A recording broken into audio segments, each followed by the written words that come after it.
how's it going? I'm going to do a quick video. So I want to talk about today about personal evolution. You've got evolution in nature, you've got evolution in your thoughts, and when I say personal evolution, it could be you could have one belief that you could have adopted from, I don't know, when you were a child, school, friends, family, whatever, and as you get older you realize that the belief you had as a child doesn't really support you as an adult. So it could be, an example could be, you don't need to be as reliant on other people. As you grow older, you need to be more independent, you need to be more self-reliant, more self-sufficient as an adult.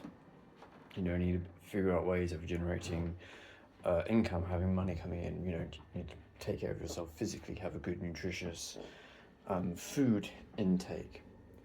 What I'm trying to say is, in this video, is that as you go through life, things are going to change, because life is just always changing. You know, it's always chaotic, changing, and then it's creating new order from that chaos, right?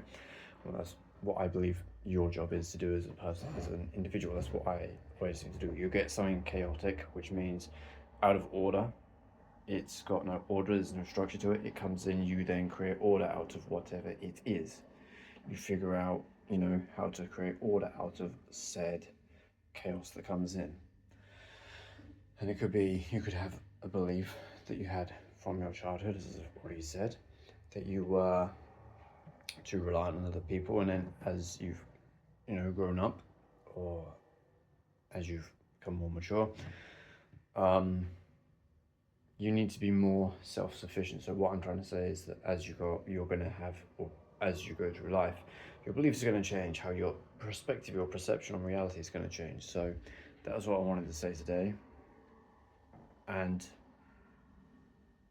your perception on yourself, like how you view yourself. Like I write out how I view myself, and then I want to look at myself from that specific lens. So perception of self is always something worth looking at. So that's what I wanted to say today, and have a good one. See ya.